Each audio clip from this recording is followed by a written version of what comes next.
Now, let me ask you this. Individuals that come to you, how how can you help them in getting to the point of creating song? It sounds like most of your work is with groups. Can Hmm. you help individuals Hmm. come up with a song that expresses their angst or what's going on for them? Right. So with the nonprofit, we really haven't done much individual work. We've really been focusing on group projects at the Mhm. moment. But in the 30 plus years of teaching that and working with individuals, it's pretty much the same process that we would take a group through, where you really sort of um, work with that person to start to tap into to not only their creative impulses, but also, you know, what's in you that you want to share. What's your story? What's important to you? And sort of just, we go through activities, we go through games, we go through, different kinds of experiences where it's really about helping to draw out those experiences and that creative flow that then allows them to write the song. It's not me writing the song or a teaching artist writing the song for them. It's really about empowering them to use these elements and learn how to translate those experiences and those feelings into a rhythm, a rhyme, and for people who feel like, oh my God, I'd never be able to do that. It's actually not hard at all. You actually already kind of know how to do it. You just have to sort of, be taken through the process. And so one of the things that I see over and over and over again is how amazed individuals are at what they are capable of when they just try, Mm. you know and it's so life changing for them. And for me, I mean, I'm a songwriter too. I have used my own process on myself repeatedly, and it is so overwhelmingly impactful. Let me just say that. And it impacts people in their own way. There's no like formula that says this, you will walk away with X, Y, and Z. But I think that the arts tend to sort of, it's kind of like water running through the cracks. The arts and the creative process kind of fills in the gaps for that individual. What do Yes, you yeah, need in yeah. your world? What do you need to have filled in that you're missing or that you're struggling with? Mhm. And the process is both equally so individual and unique to them, but it's also so universal because the arts do that for us. They tell the story of who we are and who we've been and who we're becoming, and they reflect back to us so much of our humanity. And we rely on the arts to do that for us, even if we think that we're only just participants, Mhm. going to a concert or going to a show. And that obviously brings a lot of benefits, but I'm such an advocate for using those small little creative nuggets on yourself, and Mhm. and then you're using the arts in this very intentional way to help yourself. I think it's great. I have a friend, Johannes, who also helps people through song. He actually coaches people that way.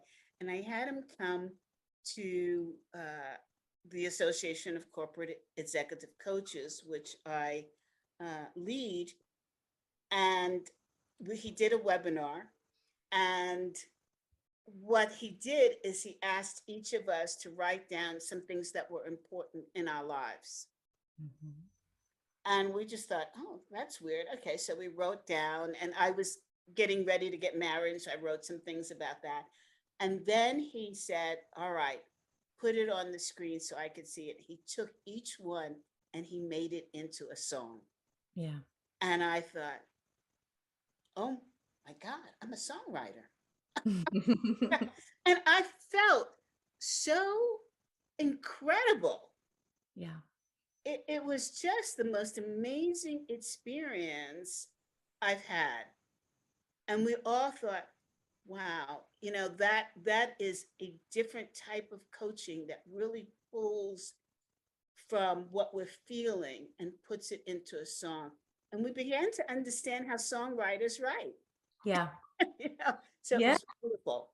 Well, I, and to just follow up with what you're saying, in that group scenario, it's so easy to take not only these individual threads, but to use this process as a staff development for a company, for a team, yes, for an absolutely. organization. And what that does is it not only does it help you feel great and feel accomplished, like you were saying, like I didn't know I could write a song, but it also really helps, those individuals to have so much more empathy and compassion for each other because they are seeing each other and Yes, witnessing and understanding each other on such a deeper level, which allows them absolutely. to work together better, allows them to problem solve better together because you're establishing trust, you're establishing connection. Um, so the arts don't only have to be used just for, making music. You can use these techniques for businesses, for corporations, for really anything. It can be adapted to so many different platforms and so many different formats because the impact of on helping people connect and understand each other and see each other and value each other and problem solve and all of these things is exponential when you do it in a group. I agree. Well, Lane, we're coming towards the end of part two. And so I'm going to, I like to throw surprises at you. So the question I have is you've led an extraordinary life of courage and self respect. I'm going to ask you to identify and tell us about what you feel was the most courageous thing that you have done, bar Oh, none. whew. Wow, that's a good question. Um,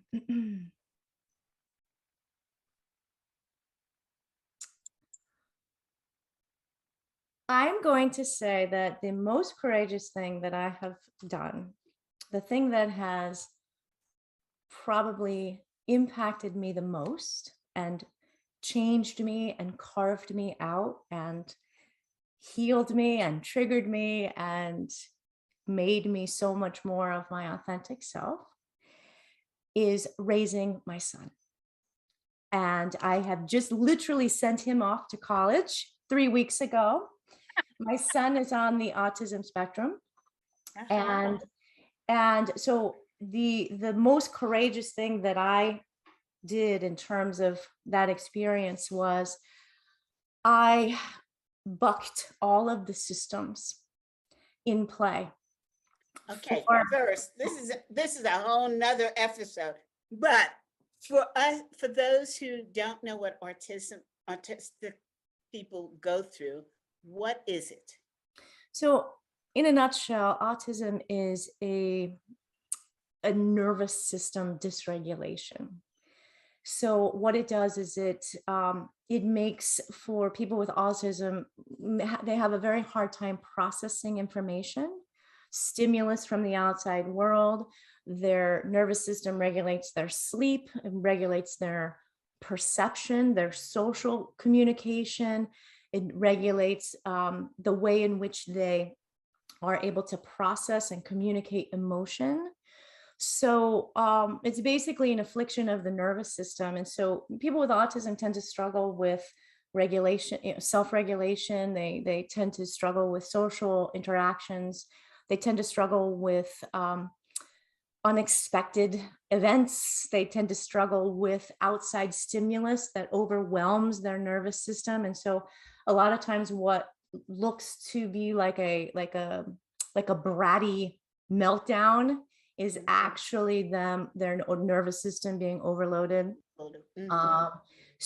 um, it's an incredibly wide range of the way in which it affects people. They call it a spectrum because there are some people on the spectrum who are nonverbal, who are much more what we call lower functioning, and then there's this entire spectrum of where there are people on the higher end of the spectrum who are able to function in society, but who do struggle with these certain things and these sort of daily everyday challenges. And so, how did you discover that your son was afflicted with this? Well, first of all, he didn't sleep for the first 5 years of his life. Okay. Um, he would always get very overwhelmed if I took him out into a public setting. If I took him out to a restaurant, he would just the sound was too much for him. He would engage in very repetitive behaviors and fixated behaviors. So I sent him to a very, very small preschool at 3.5 years old, knowing that he would need a very small environment. And within a few months, the teachers gratefully came to me and said, listen, we're seeing some things. I think, you should definitely look into an evaluation. So that was 3.5 years, going on to 4 years. And since his diagnosis, this is the most courageous thing that I have done is I have fought every day of my life to make sure that he has had the services, the supports, the the journey of working with not only the challenges that he has, but getting the tools to work with them. It's been so painful and difficult, because I think that there's a real lack of understanding to this day about autism, and so I had to go through so many difficult experiences explaining why is my son behaving this way in public, the judgment and the um, sort of the overarching misunderstanding of him. And so, the most courageous thing that I could do was fight to get him everything that he could possibly have. And the world is not really built for people with autism, and so there was so many turns throughout the course of these 18 years where it felt so insurmountable, where I felt like I was taking gambles to get him these things that he needed that I wasn't sure if they were going to work out.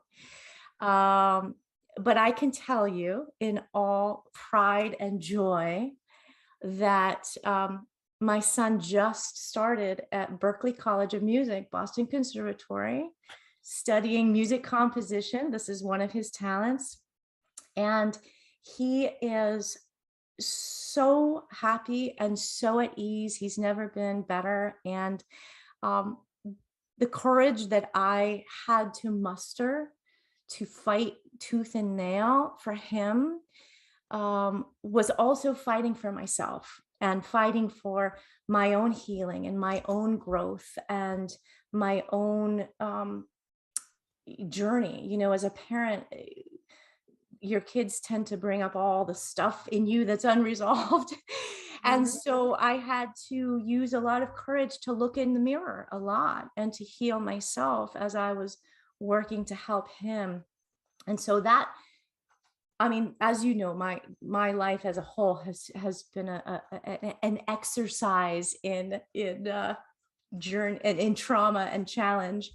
But this particular journey, in a nutshell, was so incredibly challenging and difficult and rewarding and transformational. And that's why I say that for me that was the single most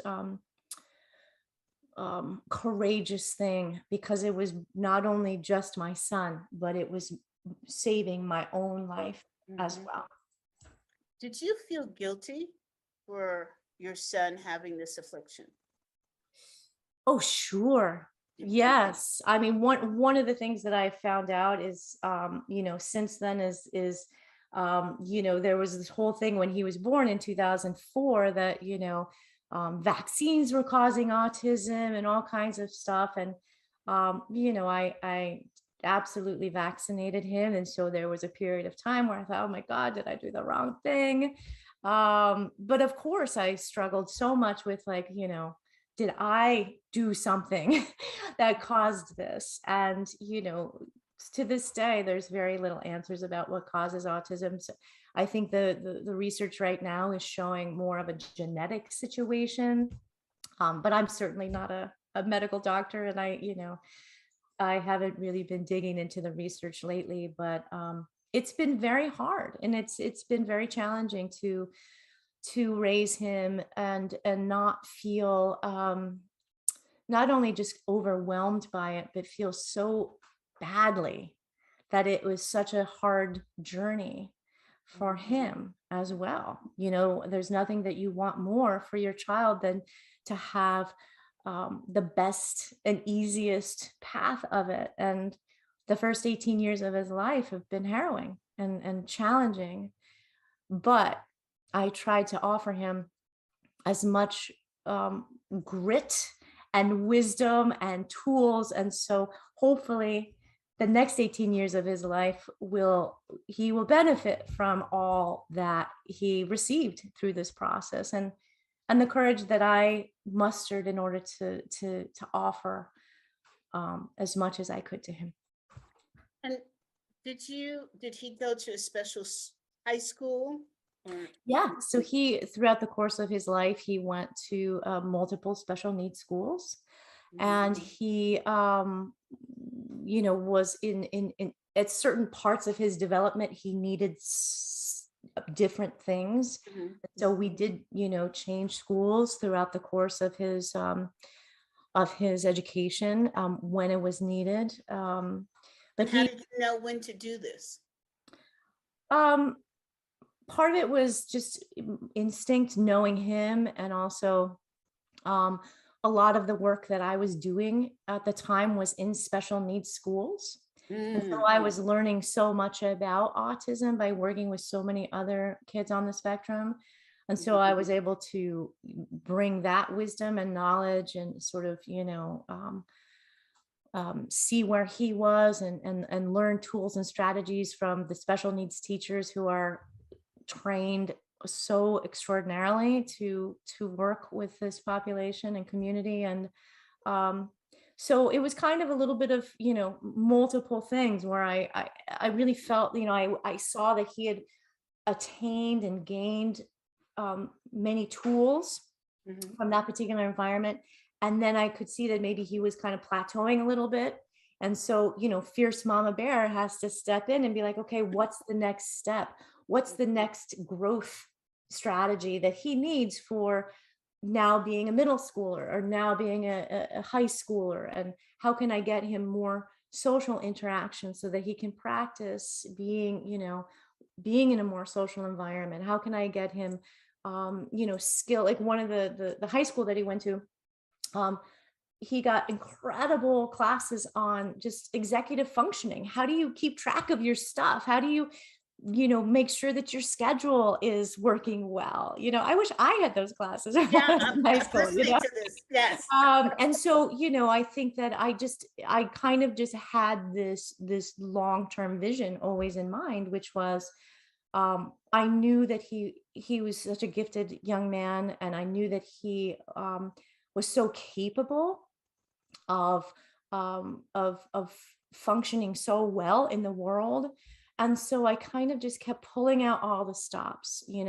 What is the next thing that I think will grow him and help him to have the tools that he needs to live a life that's really fulfilling and to live a life that's very much about following his passions and engaging with people in meaningful ways. And I've only, I talk to him a couple times a week, and you know, that's happening for him. He's with his people. He's sharing and developing his gifts and talents. And sometimes the greatest acts of courage that we do for others are also the greatest acts of courage that we do for ourselves. And like I said, Well I said. I was so grown and changed and transformed by being a mom in this chapter. I mean, I'm in a new chapter now as having a child who's out of the house, but that was the greatest gift that I gave him, and it was the greatest gift that I gave to myself. And I'm so extremely proud of the both of us for the journey that we went on together.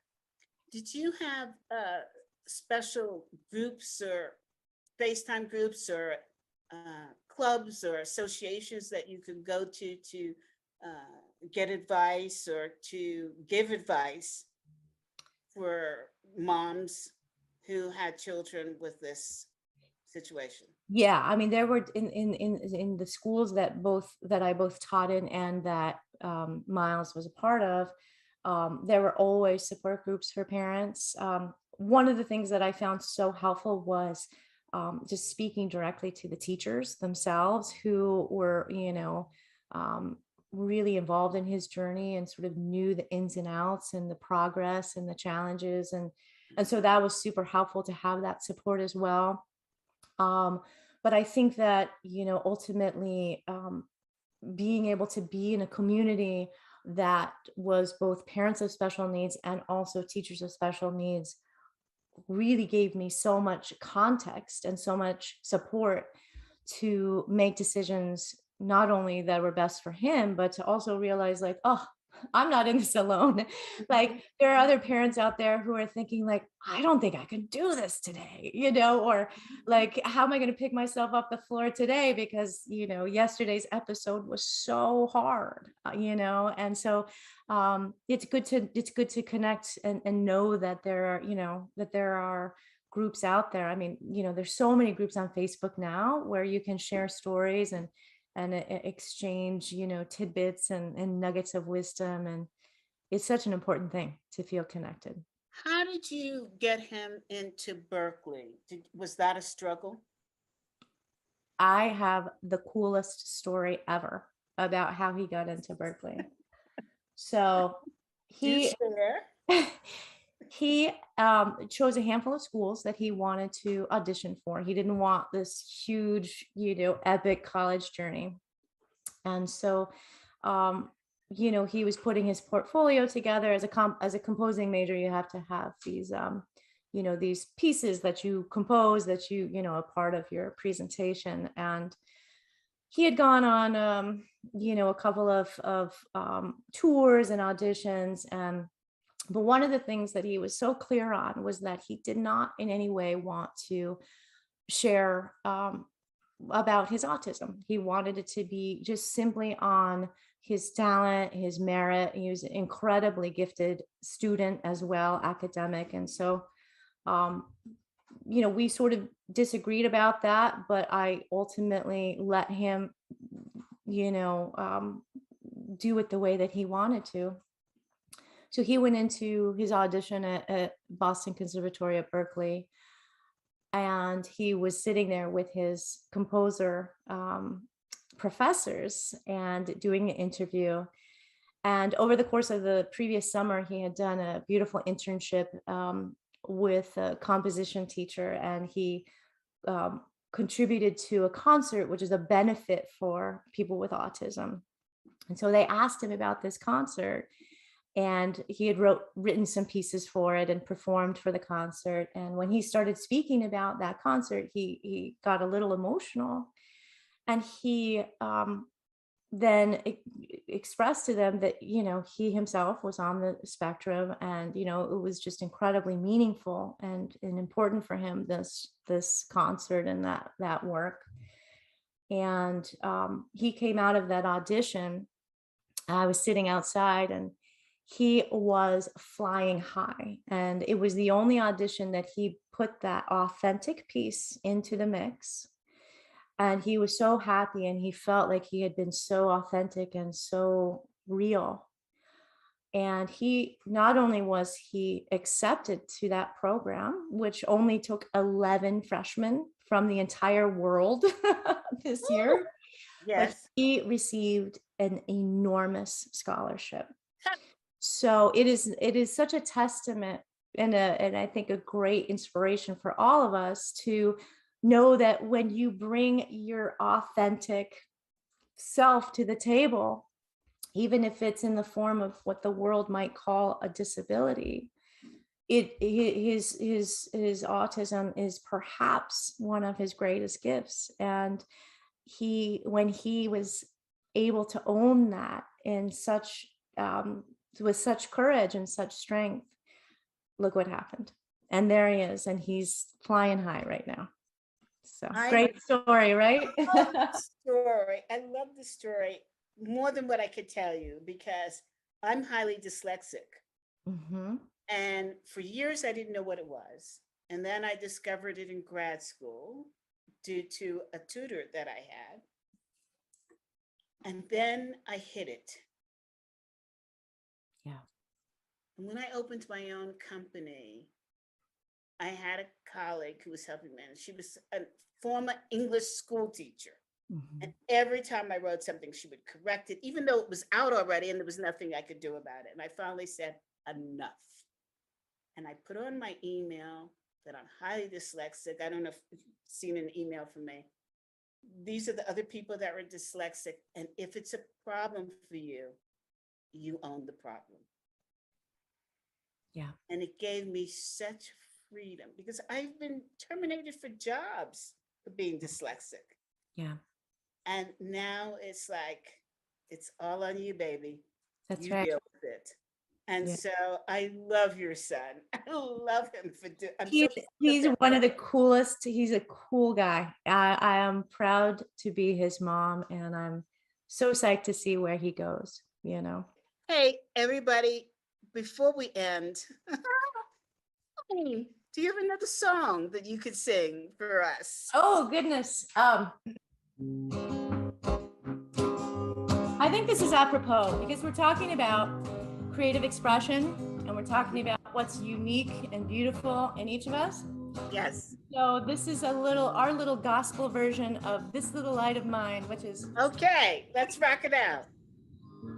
This little light of mine, well, I'm gonna let it shine. This little light of mine, I'm gonna let it shine. This little light of mine, I'm gonna let it shine, let it shine, let it shine, let it shine.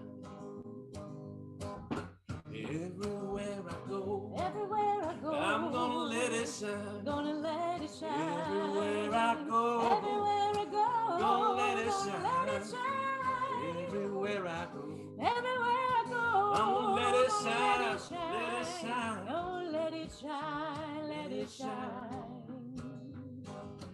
All around my neighborhood, say, gonna let it shine. All around my neighborhood, say, I'm gonna let it shine.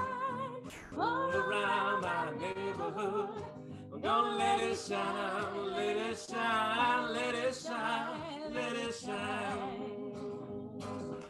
This little light of mine, This little light, gonna let it shine. gonna let it shine. This little light of mine, This little light, gonna let it gonna let it shine. shine. This little light of mine, This little light, gonna let it shine, let it shine, let it shine, let it shine. Let it shine, let it shine, let it shine. Let it shine, let it shine, let it shine.